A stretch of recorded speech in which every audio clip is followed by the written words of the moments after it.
Terima kasih, mengucap syukur buat kasih-Mu. Terima kasih buat hari ini, kami percaya bahwa semua karena kebaikan dan kasih karunia Tuhan. Kami ada semua karena kemurahan Tuhan. Terima kasih Bapa jika Engkau memberikan kesempatan kepada kami untuk bisa beribadah. Dan bahkan tidak hanya beribadah, tapi kami mau dengar firman Tuhan berbicara atas hidup kami. Biarkan hati kami seperti tanah yang gembur, yang siap menerima benih yang hidup daripada Tuhan. Berbicara kepada kami semua, kami siap diubahkan, kami siap untuk dibentuk oleh karena firman Tuhan. Dan setiap orang yang mengadakan firman-Mu pasti menang dalam kehidupan. Makasih Bapa, kami bersyukur, kami berdoa dalam nama Tuhan Yesus. Haleluya, siap terima firman Tuhan. Sama-sama katakan, amin. Beri tepuk tangan yang terbaik buat Tuhan Yesus. Puji Tuhan saudara.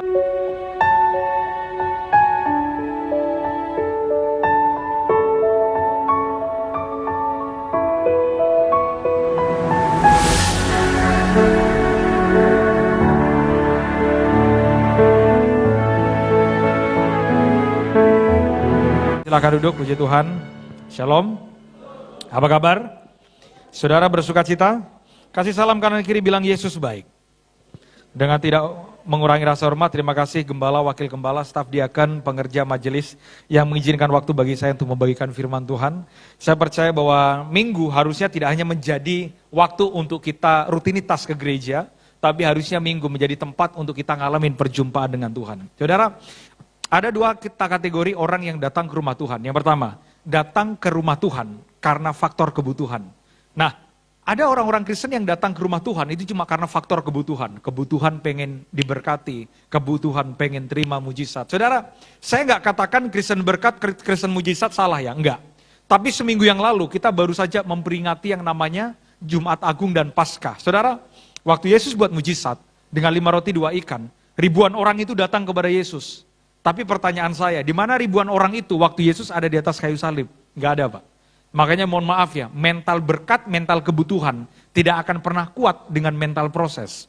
Nah sedangkan ada orang yang kedua, datang ke gereja bukan karena faktor dan kebutuhan Pak, tapi datang ke gereja karena faktor cinta dan rindu akan hadirat Tuhan. Nah ini beda, datang ke gereja bukan cari tangan Tuhan, tapi datang ke gereja cari pribadi Tuhan. Percayalah saudara, kalau saudara sudah dapatkan pribadinya, maka berkat, mujizat, dan pertolongannya akan menjadi milik bagian saudara. Baik, saya beri judul khotbah saya, judulnya sederhana sama seperti yang sedang kita peringati, dan kita juga akan nanti memperingati hari kenaikan, tapi sebelum pada kenaikan, ada yang namanya hari yang kita peringati namanya hari kebangkitan.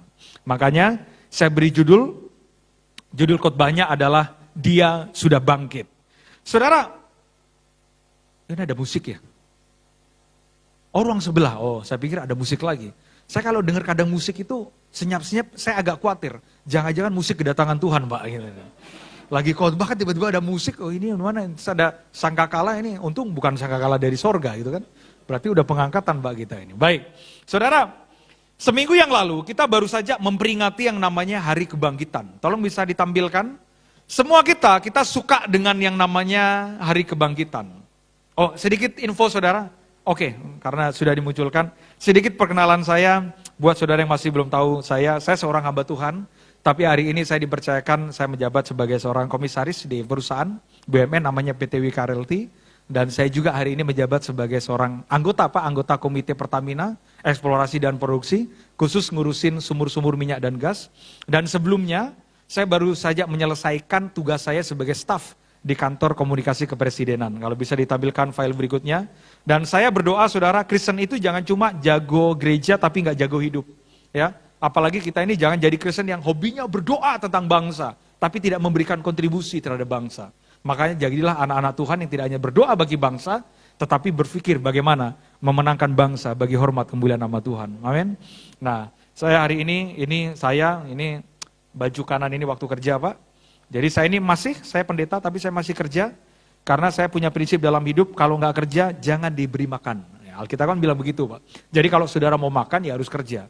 Zaman sekarang itu banyak Pak, orang Kristen, apa-apa itu ke Tuhan. Boleh Pak. Tapi saudara pelajari di Alkitab, 5.000 orang itu kenyang dengan mujizat yang dibuat oleh Yesus, karena ada 5 roti 2 ikan Pak. Nah pertanyaan saya, 5.000 orang yang kenyang, dengan 5 roti 2 ikan itu, 5 roti 2 ikan itu dari tangannya siapa? Dari tangan anak kecil kan? Jadi satu kali Yesus pelayanan, Yesus lagi khotbah, tiba-tiba ada 5.000 orang ini Pak, yang sudah nggak makan, kelaparan. Tiba-tiba murid-murid Yesus datang ke Yesus. Guru, suruhlah mereka pergi. Apalagi mereka ini sudah kelaparan. Tiba-tiba Yesus bilang begini, kalau kelaparan jangan disuruh pergi. Terus Yesus tanya, apa yang ada padamu? Mereka bilang begini, kita nggak punya makanan loh guru untuk 5.000 orang. Yesus tanya, apa yang ada padamu? Yang ada padaku dari anak kecil tadi Pak, 5 roti 2 ikan. Jadi begini Pak, mujizat itu bagian Tuhan mewujudkan, bagian kita mempersiapkan.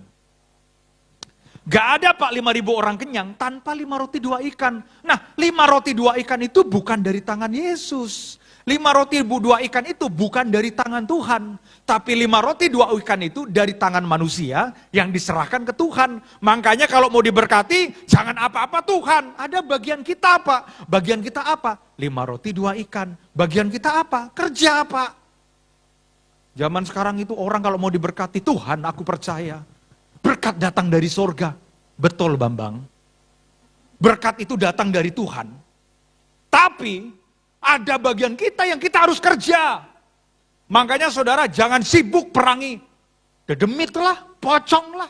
Sibuk perangi kemalasan. Aduh Pak, saya itu mohon maaf ya Pak. Karena saya itu ada di company-company dan perusahaan. Bahkan saya itu menjabat di komisaris, jadi komisaris perusahaan swasta. Kalau ngomongin orang Kristen Pak, urusan gereja, keren Pak. Apalagi urusan langit, ahli sorga Pak orang Kristen ini Pak. Tapi urusan dunia berantakan. Kerja nggak beres lah, apalagi datang telat lah, pulang pengennya paling cepat, doanya diberkati berlimpah-limpah, ada kayak begitu Pak. Di sini nggak ada, di sana yang paling banyak. Di sini nggak ada, ini baik semua nih. Makanya bagi saya, salah satu cara saudara memuliakan Tuhan bukan dengan angkat tanganmu. Salah satu saudara cara memuliakan Tuhan adalah dari cara hidup dan juga kerjamu. Makanya jangan cuma jago pelayanan, tapi jago hidup. Jangan cuma jago mimbar, tapi jago dalam urusan kenyataan dunia. Saudara pikir dunia ini seindah drama-drama Korea? Enggak, percayalah. Makanya iman itu Pak, ada satu paket yang tidak bisa dilupakan. Apa itu? Perbuatan. Makanya Alkitab bilang begini, pada hakikatnya iman tanpa perbuatan apa saudara? Mati. Boleh saudara beriman, gak berbuat, gak jadi apa-apa. Makanya Daud sebelum jadi raja, dia kerja keras dulu. Ngapain? Ngurusin 2-3 ekor kambing domba. Jangan minta istana, kalau 2-3 ekor aja gak bisa dipercaya. Daud ini keren Pak. Sebelum dia masuk di istana, dia dipercayakan 2-3 ekor kambing domba. 2-3 ekor kambing domba Pak. Di tengah-tengah papanya orang kaya. Papanya Daud itu, Isai itu orang kaya, tapi ngasih anaknya cuma 2-3 ekor kambing domba. Tapi yang keren Pak, buat Daud, dia bilang begini, hambamu ini, waktu dia mau menghadapi Goliat, dia ketemu sama Saul, kan dia bilang begini, hambamu ini biasa menggembalakan kambing domba yang cuma 2-3 ekor. Tapi kalau ada satu singa, singa Pak. Singa Pak. Dia bilang begini, hamba akan lawan singa itu, pegang janggutnya, hamba bunuh singa itu. Ya ampun, jemaat Lewi Pondok Gede ngurusin 2-3 ekor kambing domba, datang singa, gue bilang sama singa, makan tuh kambing. You got my point? Ngapain Pak? Demi 2 ekor, dia pertaruhkan nyawanya. Tuhan lihat Pak, orang yang setia dalam perkara kecil, dia cakap dalam perkara besar. Makanya begini saudara, kalau saudara hari ini sedang dipercaya 2-3 juta, lakukan yang terbaik, mungkin dari 2 juta akan berubah 2-3 miliar. Gitu dong. Jangan berdoanya Tuhan, berkati aku berlimpah-limpah. 2-3 ekor kambing domba aja gak diurusin. Jangan mintanya kita, Tuhan berkati aku. 2-3 jam aja pekerjaan gak diberesin. Makanya Tuhan itu selalu lihat, bukan pada akibatnya, tapi pada sebabnya. Saudara jangan suka pada buahnya, kalau tidak suka pada pohon, pada proses penanamannya. Selalu ada proses dalam hidup. Nah makanya, hari kebangkitan itu bicara apa sih? Makanya saya beri judul khotbah saya, dia sudah bangkit. Betul, Yesus sudah bangkit. Pertanyaannya, kita ngalamin kebangkitan juga enggak? Saya nggak bicara tentang masalah berkat saja, saudara. Ada banyak orang Kristen yang tiap minggu ke gereja, tapi tidak pernah mengalami kebangkitan rohani. Ada banyak orang Kristen tiap minggu ke gereja, tapi tidak pernah mengalami kebangkitan rumah tangga, pemulihan, apalagi promosi Tuhan. Nah, saudara tolong bisa ditampilkan. hari Minggu Yesus bangkit. Kita suka ini Pak. Kalau kita ngomongin, kita kalau ngomongin bangkit ini Pak, kita suka. Hari Minggu Yesus menyatakan mujizat dari kemustahilan. Mati bangkit Pak. Siapa yang gak suka hari Minggu? Tapi saudara jangan lupa, before Sunday, there's a Friday. Sebelum ada hari kebangkitan, ada yang namanya hari kematian. Sebelum ada kemenangan, ada yang namanya proses Pak. Di hari Jumat, Yesus dikhianati. Di hari Jumat, Yesus dijual. Di hari Jumat, Yesus dicambuk. Di hari Jumat, Yesus diinjak, diludahi. Makanya saudara jangan pernah minta hari Minggu kalau saudara tidak setia di hari Jumat. Di hari Jumat Pak, bahkan malam sebelum dia ditangkap, dia berdoa. Apa doanya Yesus? Doanya Yesus begini. Tolong bisa bukakan. Manusia itu jatuh ke dalam satu dosa itu karena ada di taman namanya Taman Eden. Ya. Di Taman Eden lah manusia jatuh ke dalam dosa. Makanya Taman Eden itu berubah Pak. Jadi Taman Eden ketika manusia udah keluar dari Taman Eden. Ya. Begitu manusia jatuh ke dalam dosa di Taman Eden, Yesus sebagai sang Mesaya, juru selamat, dia berdoa di satu taman juga. Namanya Taman Getsemani. Nah, kata Getsemani dalam bahasa Ibrani itu dipakai dua kata. Kata Getsemani. Yang pertama dari kata Gad, artinya tempat pemerasan. Yang kedua dari kata semanim. Semanim itu artinya minyak, dan minyak yang dimaksud adalah minyak zaitun. Jadi Taman Getsemani adalah taman yang arti Getsemani adalah tempat pemerasan minyak. Jadi begini, sebelum minyak zaitun itu mahal dan murni, maka minyak zaitun itu Pak, dari buah zaitun, dia harus diperas supaya menghasilkan minyak yang murni. Makanya kadang dalam hidup kita ngalamin namanya pemerasan proses, pemerasan dari keadaan, pemerasan dari pergumulan, supaya menjadikan kita menjadi pribadi yang murni dan mahal. Gak ada Pak yang mahal itu tanpa proses. Salah satunya emas. Saudara, bagaimana cara supaya emas itu murni? Emas itu murni karena pertama dia ditambang. Makanya perlu Pak, tiap hari kita harus menambang, menggali potensi hidup kita.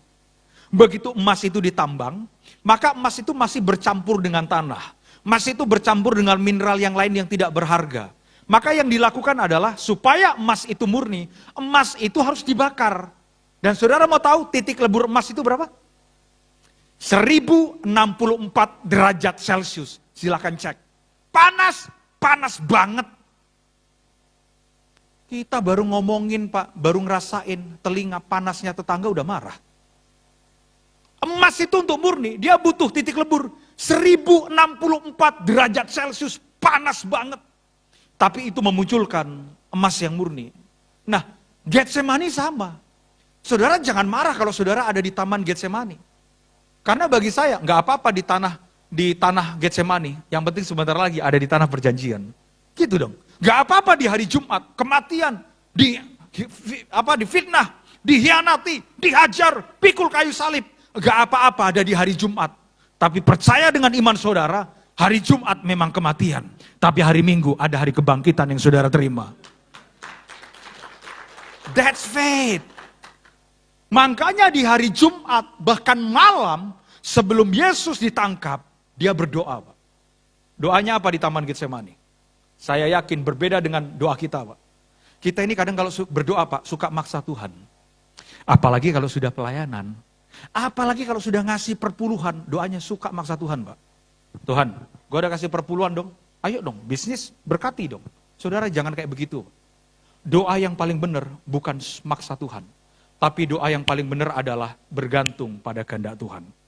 Ya. Nah, ketika Yesus di Taman Getsemani, dia berdoa, tolong munculkan doanya begini. Waduh Pak, makanya doa yang paling keren itu buat saya bukan hanya doa Bapa kami. Kalau doa Bapa kami itu doa butuhan Pak. Makanya sekali-sekali kalau berdoa di gereja jangan, Bapa kami di dalam kerajaan surga, dikuduskanlah namamu, datanglah kerajaan seperti di bumi seperti di surga. Berikanlah kami pada hari ini makanan kami yang secukupnya. Kalau kita udah berdoa kebutuhan Pak, seneng banget. Doa yang keren itu Pak, salah satunya ini nih. Apa itu? Yesus tahu dia akan ditangkap, Yesus tahu dia akan diadili, Yesus tahu dia akan disalib. Tapi dia berdoa, dalam keadaan dia tertekan. Dia berdoa begini. Alkitab mencatat Matius 26 ayat 39. Mari kita baca bersama-sama. 1, 2, 3. Maka ia maju sedikit, lalu sujud dan berdoa, katanya, ya Bapakku, sekiranya mungkin, biarlah cawan ini lalu daripadaku. Tetapi janganlah seperti yang ku kehendaki, melainkan seperti yang engkau kehendaki. Dia tahu Pak, bahwa dia akan ditangkap. Dia tahu bahwa dia akan disesat, dicambuk, disalib, dilukai. Tapi malam sebelum dia ditangkap, dia berdoa, Bapa, sekiranya boleh. Saudara, ada kata, jikalau sekiranya mungkin. Sekiranya itu apa sih? Apa sekiranya itu apa? Kalau boleh, andai, permohonan Pak. Berapa banyak orang Kristen kalau berdoa, bukan lagi sekiranya Pak. Apalagi kalau sudah pelayanan, apalagi kalau sudah ngasih yang terbaik buat Tuhan, doanya apa? Tuhan, ayo berkati. Kalau Tuhan gak berkati, Tuhan gak baik. Kadang kita begitu Pak. Makanya mohon maaf ya, salah satu kalau kita berdoa, jangan berdoa itu hanya untuk kepuasan manusia daging kita. Berdoalah pada kehendak Tuhan Pak. Sekalipun mungkin menurut kita tidak baik, biasanya buat Tuhan itu baik. Saya punya kesaksian yang luar biasa.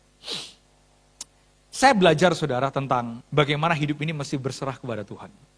Saudara, satu kali saya ke Balikpapan. Nah begitu saya sampai di Balikpapan itu Pak, ada restoran yang sangat terkenal.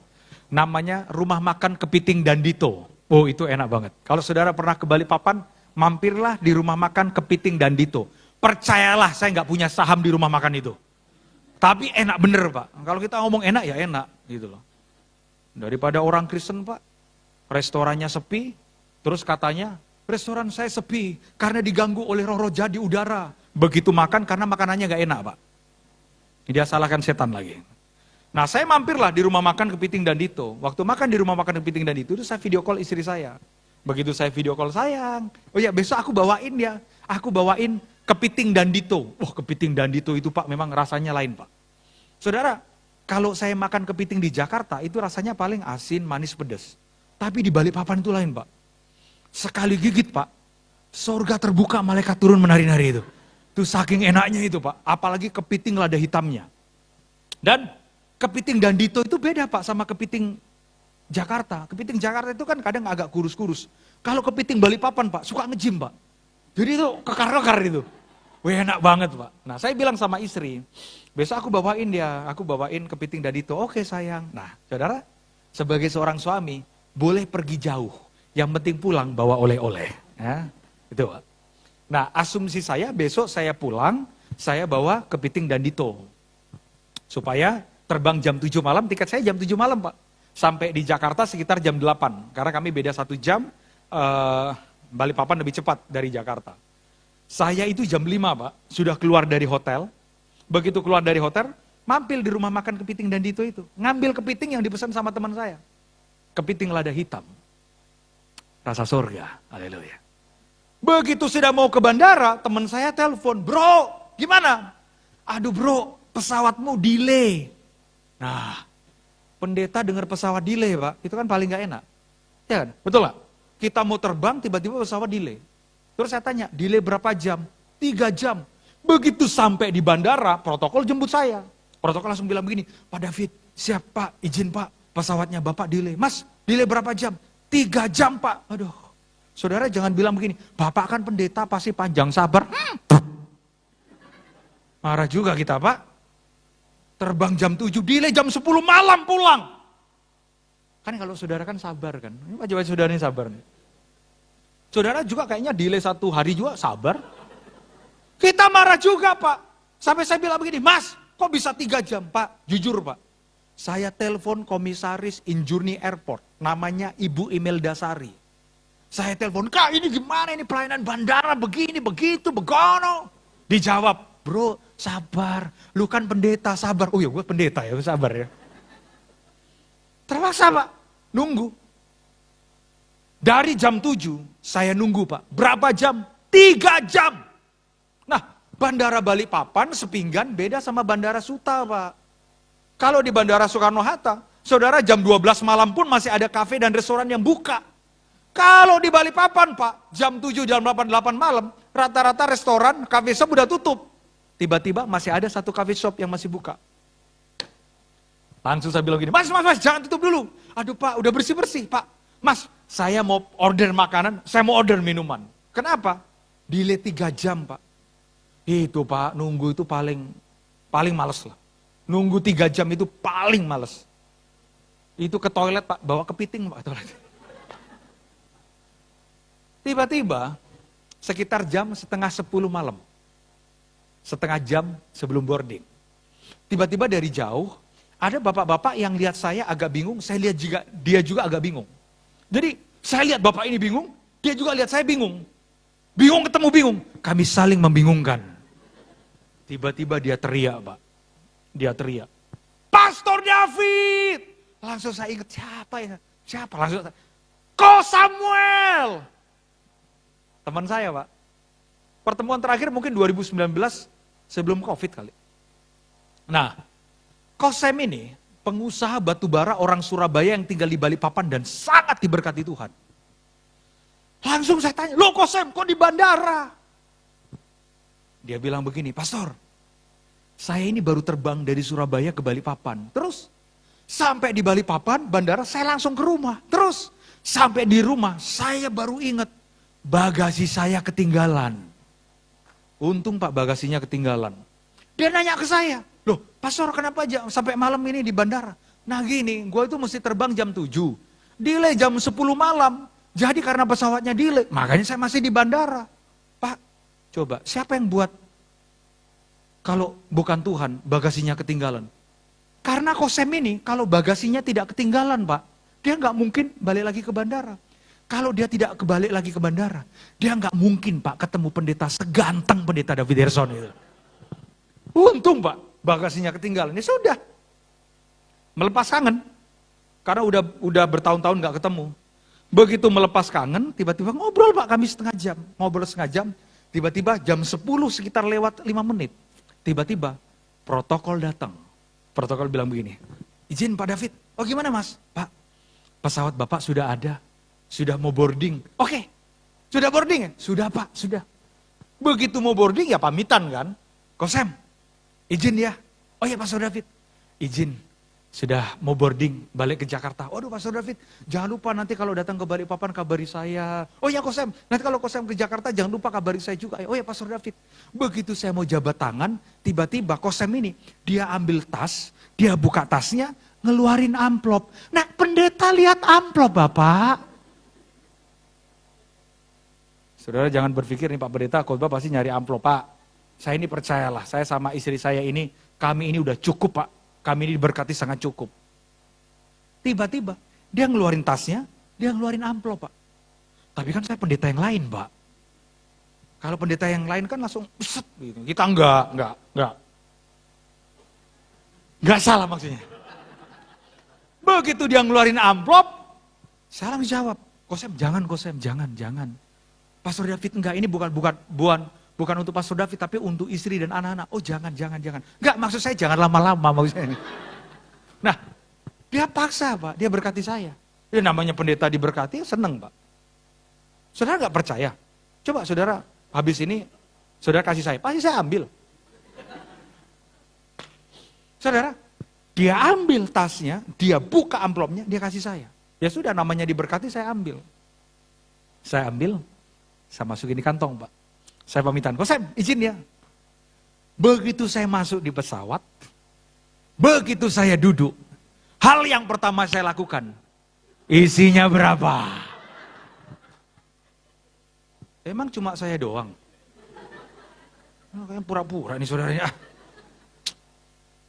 Begitu saya buka Pak, saya sobek amplopnya, tahu saudara isinya berapa? $3.000. Berarti sekitar hampir 50 juta Pak. Karena dolar sudah 17.000 Pak. Mungkin kalau dolar 20.000 ya bisa 60 juta Pak. Tapi kalau saya ngomong begini, saya dihujat banyak orang Pak. Pak, begitu saya buka $3.000. Satu yang saya bersyukur Pak. Untung pesawat saya delay.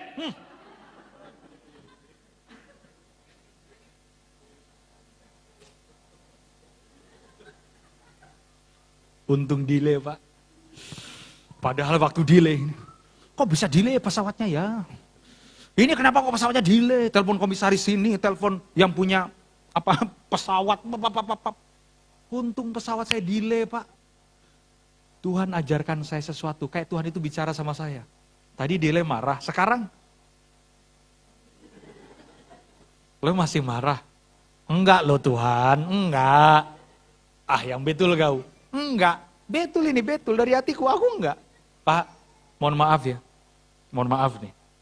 Kalau saya tahu Pak, jangankan 3 jam, 10 jam juga, gua oke. Yang jadi masalah kan begini, terkadang Tuhan mendelay sesuatu, kita marah. Padahal terkadang Tuhan mendelay sesuatu, karena ada berkat yang terbaik dia sedang siapkan. Nah, murid-murid gak siap. Saudara mohon maaf ya, ada 2 pengkhianat Yesus. Tolong ditampilkan. Yang satu namanya Petrus, dan yang kedua namanya Yudas. Tolong langsung ditampilkan aja. Ini 2 orang ini Pak ada di gereja Pak, 2 orang ini. Gak usah lihat kanan kiri, belum tentu dia. Saudara mohon maaf ya, mereka gak siap ketika Yesus ditangkap. Loh katanya Tuhan, coba perkataan Yesus apa? Aku akan merobohkan bayi cuci dan aku akan bangun dalam waktu 3 hari. Coba perkataan Yesus apa? Mesias datang untuk memerintah. Kok mati bos? Makanya kenapa Yesus ditinggalkan? Karena orang gak percaya loh. Katanya dia sang pembuat mujizat. Dia bisa bangkitkan Lazarus dari kematian. Kok mati? Makanya ada saat di mana dalam hidup saudara berdoa. Seolah-olah Tuhan gak bicara. Ada saatnya dalam hidup saudara minta, dia gak kasih. Bukan karena dia tidak baik. Tapi biasanya karena dia siapkan waktunya dia, sekalipun sepertinya tertunda. Ini orang ini Pak namanya Petrus. Ini orang gereja Pak, pelayanan bareng. Petrus ini Pak, satu kali Yesus bilang begini. Lagi perjamuan, the last supper, perjamuan makan terakhir. Yesus kan bilang begini, kalian tahu enggak? Bahasa saya ini, sebentar lagi aku akan diserahkan. Bahasanya yang kira-kira gini, Yesus ngomong, kalian ngumpul ya. Ini makan terakhir ya, habis ini aku akan diserahkan, aku akan disalibkan, anak manusia harus mati. Tiba-tiba Petrus Pak, dia berdiri. Dia berdiri dalam pengurapan Tuhan. Begitu dia berdiri, Tuhan, sekali-kali aku tidak akan meninggalkan engkau. Begitu Yesus ditangkap Pak, hilang Pak dia Pak. Makanya mohon maaf ya Bapak Pendeta ya, kalau ada jemaat, tiba-tiba ngomong, Pak Pendeta, untuk gereja Lewi Pondok Gede, aku akan berdiri untuk pekerjaan Tuhan di tempat ini. Percayalah Pak, sebentar lagi hilang itu orang. Percayalah. Petrus ini modelnya begini Pak. Tapi yang saya bersyukur dari Petrus, gak perlu khotbah dari seorang pendeta untuk buat dia bertobat. Kenapa? Karena waktu Petrus dia hianat Yesus, waktu Yesus dia sangkal Yesus, ada orang yang bilang begini, Pak beda Pak, kalau cuma menyangkal dengan berkhianat, Pak justru menyangkal itu pengkhianatan yang paling kejam Pak. Coba misalkan, saya hari ini ganteng, tiba-tiba 10 tahun lagi, foto saya udah jelek Pak. Tiba-tiba istri saya ketemu sama temennya.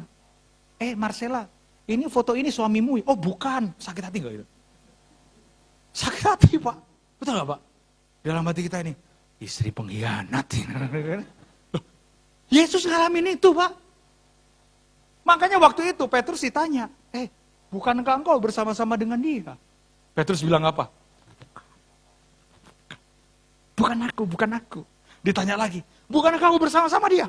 Bukan aku. Tapi yang saya bersyukur dari Petrus, tidak perlu khotbah pendeta, cukup ayam yang berkokok, dia bertobat. Mohon maaf ya, ini bukan David Herson yang berkokok, ayam Pak yang berkokok, dia bertobat. Ada orang yang dikhotbahin, gak bertobat-bertobat. Kenapa? Pertobatan itu Pak, karena kesadaran. Kok marah? Ini kok marah wajahnya? Coba, benar gak? Ada orang yang dikhotbahin pendeta, bertobatlah, hidup kuduslah. Enggak bertobat Pak, karena memang pertobatan itu bukan paksaan. Pertobatan itu Pak, lahir dari kesadaran. Makanya kalau saudara dengar firman Tuhan, sadar bos. Aduh. Pertobatan itu lahir dari kesadaran. Makanya waktu Zakeus, dia terima Yesus di rumahnya, Yesus gak bilang begini, Zakeus, kamu pemungut cukai kan? Kamu tipu banyak orang kan Zakeus? Zakeus kau peras orang kan? Enggak. Yesus bilang begini, Zakeus turun, aku mau menumpang di rumahmu. Begitu Yesus menumpang di rumah Zakeus, Yesus gak bilang begini, Zakeus, kau pendosa ya? Kau pendosa, kalau kau tidak bertobat, kau tidak masuk neraka nanti kau. Gak perlu Pak. Tiba-tiba ketika Yesus makan di rumah Zakeus, tiba-tiba Zakeus berdiri. Tuhan, sekiranya, dia bilang begini, setengah dari hartaku, kau berikan kepada orang miskin. Gila. Pertanyaan saya, Yesus minta itu enggak? Enggak. Tapi kenapa tiba-tiba Zakeus ngomong, setengah dari milikku, aku berikan kepada orang yang tidak mampu. Kesadaran. Terus dia bilang begini, sekiranya ada yang aku peras, aku kembalikan. Emang Yesus minta itu? Enggak Pak. Makanya mohon maaf ya, kalau Yesus ada di dalam hidupmu, enggak perlu harus dikhotbahin untuk membuat saudara bertobat. Maka kesadaran itu akan lahir untuk membuat saudara bertobat. Nah Petrus sama, begitu dia sangkal Pak, tiba-tiba ayam berkokok, dia sadar, dia bertobat, dia berubah. Cuma karena ayam yang berkokok. Tapi satu orang ini namanya Yudas, ini orangnya Pak. Ada juga Pak di gereja orang begini Pak. Gak usah lihat kanan kiri, belum tentu dia. Ada juga orangnya di gereja, kalau ketemu itu, Pak David, luar biasa khotbahnya. Kalau ketemu, Pak, Bapak ini luar biasa. Pak, mohon maaf ya, Yudas itu cium Yesus sebelum dia jual Yesus. Jadi hati-hati dengan orang yang suka mencium dan menjilatmu. Karena suatu saat dia bisa jual hidupmu. Gak usah lihat kanan kiri, belum tentu dia, saudara. Dan Yesus, dia hianati. Pengkhianatan yang paling kejam dari dua orang ini. Tapi yang satu, dia mau berubah. Tapi yang satu, dia nangis, dia bunuh diri Pak. Makanya pertobatan itu selalu lahir dari kesadaran, sekalipun dengan tangisan. Tapi pertobatan dimulai dengan perubahan. Gak apa-apa, gak ada kata telat karena pada akhirnya, sampai pada akhir hidupnya Petrus, dia kasih hidupnya buat Tuhan. Dia kasih hidupnya buat Yesus yang dia cintai. Makanya di atas kayu salib, Yesus berdoa begini, Bapa, ampunilah mereka. Sebab mereka tidak tahu apa yang mereka perbuat. Pertanyaan saya, orang-orang yang menyakiti Yesus itu tahu nggak apa yang mereka perbuat? Tahu dong. Tapi saya belajar dari anak saya. Anak saya ini Bradley Pak, itu lagi sama istri saya. Itu anak saya yang lucu, ganteng, kayak bapaknya. Jangan sedih. Anak saya Bradley Pak kadang melakukan hal yang kadang kita marah, tapi terkadang saya sadar, ya namanya anak-anak belum tahu kan. Berarti Yesus nganggap begitu Pak. Makanya Yesus di atas kayu salib, Bapa ampunilah mereka, sebab mereka tidak tahu apa yang mereka perbuat. Kalau saya jadi Yesus Pak, kalau saya jadi Yesus, untungnya saya bukan Yesus. Kalau saya jadi Yesus, saya disalib, saya dihajar, saya dicambuk, saya disalib, dan saya tahu Pak, setelah mati, saya akan bangkit. Oh, gua ingat. Gua ingat lo ya. Gua bangkit pada hari ketiga. Gua ingat ya wajah-wajah lo ya. Oh, aku tahu ini. Si Marga Panjaitan ini aku tahu ini. Ini yang Manado 1 ini gua tahu ini. Kalau saya jadi Yesus Pak, saya tahu siapa yang menyakiti saya. Saya tahu siapa yang melukai saya. Dan saya tahu 3 hari kemudian saya akan bangkit. Oh, lo tunggu aja ya, hari ketiga gua hajar lo satu-satu ya. Lihat aja lo. Tapi Yesus enggak Pak. Ini orang keren Pak. Mohon maaf ya. Gak usah kasih tahu yang lain. Semua pemimpin dimanapun pernah lahir dan pernah mati. Tapi tidak ada yang pernah bangkit. Kecuali Yesus di atas kayu salib. Dan dia naik ke sorga. Dia berikan tempat yang terbaik. Makanya kurang apa kita ini? Kurang ajar aja kita ini. Coba saudara. Dia kasih nyawanya loh. Terus kita ke gereja cuma nyari yang di sini. Ya ampun Pak. Nyawanya saja dia kasih. Nyawa bos. Terus kita cuma ke gereja nyari yang di sini. Kalau nyawanya aja dia kasih. Masa kebutuhan makan minum dia nggak bisa cukupkan? Bapak model saya Pak, saya rela kerja keras, banting tulang. Yang penting anak saya dapat susu yang terbaik. Bapak model saya aja tahu yang terbaik buat anak, apalagi Bapak saudara di sorga yang saudara sembah dalam nama Yesus. Tapi satu hal, selalu ada hari Jumat. Dihianati, pikul kayu salib. Yesus itu waktu pikul kayu salib Pak, dia pikul, dia jatuh, dia nggak nyerah. Dia pikul lagi, dia jatuh, dia nggak nyerah. Dia pikul lagi, dia jatuh, dia nggak nyerah. Karena Yesus tahu, tanpa setia di puncak bukit Golgota, nggak akan pernah ada kemenangan. Terkadang dalam hidup kita persis seperti Yesus.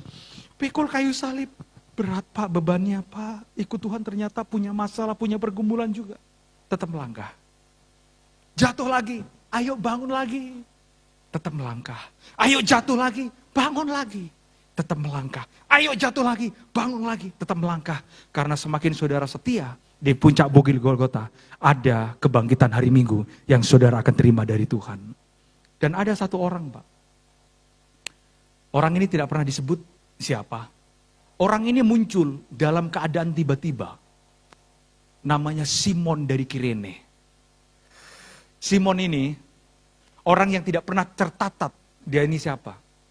Jadi peristiwa Yesus pikul kayu salib itu, kan Yesus kan udah gak kuat Pak, Yesus udah gak kuat. Begitu Yesus sudah gak kuat, semua orang gak ada yang mengaku saudaranya Yesus kecuali mamanya. Makanya seorang mama itu Pak akan tetap setia kepada anaknya.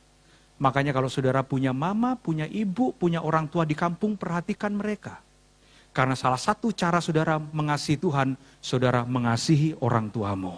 Kalau orang tua saudara sudah jadi batu nisan, perhatikan batu nisannya dia. Karena saudara pernah lahir dari orang tua, dan suatu saat saudara juga akan melahirkan anak dan menjadi orang tua. Saudara, gak ada satupun yang mau mengaku Yesus adalah saudaranya dia. Makanya begitu Yesus gak kuat, tiba-tiba ada satu orang, namanya Simon dari Kirene. Simon ini ceritanya lucu. Dia ini gini Pak, dia ini cuma lewat kan? Sementara dia lewat, kok ada apa ribut-ribut itu? Dia pengen lihat Pak. Karena ada yang ribut-ribut, karena ada yang rame-rame, dia pengen lihat. Begitu pengen lihat, ketemu orang Romawi begini, kau pikul salib ini. Kalau saya jadi Simon, saya akan bilang begini, gua nggak tahu apa-apa kok gua disuruh pikul kayu salib. Betul nggak? Halo? Ya kan? Simon ini cuma pengen lihat, ada apa sih? Betul kan? Sementara orang rame-rame, Yesus diajar, wah cambuk, babuk. Dia ini pengen lihat, ada apa sih? Begitu dia nongolin kepalanya, dilihat sama orang Roma, kau pikul kayu salib ini. Dalam hati Simon Pak, kalau saya jadi Simon, sorry. Beban itu bukan punya saya. Kok gua disuruh pikul? Tapi untungnya, Simon mau pikul kayu salib itu. Makanya pelayanan yang keren adalah pelayanan yang mau pikul bukan salibnya sendiri, tapi salib orang lain, dia juga mau pikul. Nih, wajahnya kentara egois ini kayaknya. Oh iya, pelayanan yang keren itu bukan begini. Tuhan, aku punya beban, Tuhan tolong. Enggak begitu Pak. Pelayanan yang keren itu gini, Tuhan, dia belum diselamatkan.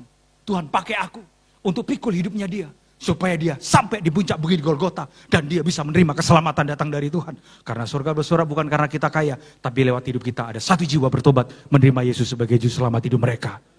Aduh. Ini kayaknya pundak saudara kayaknya terlalu mulus kayaknya. Yang saudara pikulkan beban hidupmu sendiri kan. Mana mau orang zaman Kristen zaman sekarang. Pikul beban bangsa dan negara. Mana mau. Makanya Kristen kita ini egois Pak. Gereja ditutup, itu kan bagiannya pemerintah. Pengen gua suntik pantatnya bener. Saya punya sahabat Pak, silahkan cek di Instagram saya. Namanya Gugun Gumilar, seorang muslim yang baik. Pak, hampir tiap malam Pak kita ketemu ngobrolin. Dan kita mau berantas oknum-oknum intoleran. Karena sesuai dengan pasal 29 ayat 1 dan 2. Saya yakin juga gak hafal kalian teman-teman nih. Coba, apalagi anak-anak Gen Z ini. Pasal 29 apa? Kalau benar dapat sepeda, apa? Nah itu, apa pasal 29 ayat 1 dan 2, apa? Setiap warga negara, Oke, kira-kira pasal 29 ayat 1 dan 2, kira-kira bunyinya apa saudara? Setiap warga negara berhak, oke, apa? Beribadah sesuai dengan kepercayaannya masing-masing. Saudara, kita ini dilindungi oleh konstitusi. Tapi begitu ada gereja yang disegel, coba, bagiannya pemerintah. Kristen-Kristen kardun ini kayak begitu tuh. Bagian kita Pak, yang bantu pemerintah, supaya di bangsa ini tidak ada lagi oknum-oknum intoleransi. Makanya jangan cuma sibuk ini, Tuhan berkati aku, Tuhan berkati aku, Tuhan berkati aku, Tuhan berkati aku. Makanya karena saudara begini terus, makanya matinya bukan mati tapi kolesterol, gagal ginjal, jantung. Masih berpikir saudara pikul beban. Dan saudara mau tahu yang dipikul oleh Yesus bukan salib Yesus. Saudara tahu yang dipikul oleh Yesus salibnya siapa? Kita lagi terlalu rohani lagi saudara ini. Yang dipikul oleh Yesus itu salibnya Yesus Barabas. Cek di Alkitab. Hari itu mereka bilang begini, mana yang kalian pilih? Yesus Barabas atau Yesus yang disebut Kristus? Mereka pilih yang dibebaskan, Yesus Barabas. Ada Pak, Yesus Barabas namanya. Yesus Barabas ini penjahat Pak. Tapi mereka teriak, bebaskan yang Barabas, salibkan Yesus. Jadi yang dipikul oleh Yesus harusnya salibnya Yesus Barabas. Tapi Yesus mau pikul kayu salib itu. Di tengah jalan ketemulah Simon dari Kirene. Makanya kalau saudara ketemu dengan orang-orang yang punya beban, bantulah pikul bebannya mereka. Jangan saudara, Yesus pikul kayu salib, saudara temen pikul kayu salib, bebannya berat. Begitu saudara datang, oh rasain lu, mampus lu. Bantu pikul. Mungkin Simon dari Kirene, dia tidak tahu Yesus ini siapa. Tapi kalau dia tahu Pak, 3 hari kemudian, ternyata salib yang dia pikul adalah salib Sang Juru Selamat yang bangkit dari kematian. Dia akan bilang begini, kalian tahu nggak? Gua ikut pikul kayu salibnya. Dia cerita ke orang, dia yang aku pikul kayu salibnya, ternyata dia bangkit dari kematian. Jangan kayak Petrus. Petrus ini Pak, waktu Yesus buat mujizat, 5 roti 2 ikan, 5.000 orang kenyang. Bartimeus buta melihat, Lazarus lumpuh, bangkit dari kematian. Kalau Petrus ditanya, waktu Yesus buat mujizat, orang akan tanya begini, Pet, dia siapa? Tanpa dia ditanya, dia akan ngomong, Yesus, guru awak. Yesus, guru Eka. Tanpa ditanya apa? Dia pasti akan ngomong. Kalian tahu gak? Ini dia orang ini, yang bangkitin Lazarus dari kematian. Wih, guru awak bos, guru awak. Loh kau ini muridnya, tanpa ditanya, dia mungkin ketemu orang. Perkenalkan Petrus, murid Yesus. Begitu Yesus buat mujizat, 5 roti, 2 ikan. 5.000 orang kenyang. Kalau saya jadi Yesus Pak, langsung saya dirikan gereja, GBI 5 roti 2 ikan. 5.000 orang kenyang Pak. Petrus akan bilang begini, ini, guru awak ini. Begitu Yesus ditangkap, ditanya, kamu kenal dia? Enggak. Makanya mohon maaf saudara. Waktu kita miskin Pak, enggak ada satupun yang ngaku kita sebagai saudara. Betapa pahitnya memang dunia ini Pak. Tapi begitu kita diberkati Pak. Setahu saya begitu Pak Prabowo jadi presiden. Banyak orang Manado. Saudara saya itu. But this is the reality of life. Tapi yang saya bersyukur, dari Jumat ada hari Minggu. Kok wajahnya di Jumat semua kelihatannya? Percayalah dengan iman. Sebentar lagi ada hari Minggu kebangkitan yang saudara terima. Tepuk tangan buat Tuhan Yesus.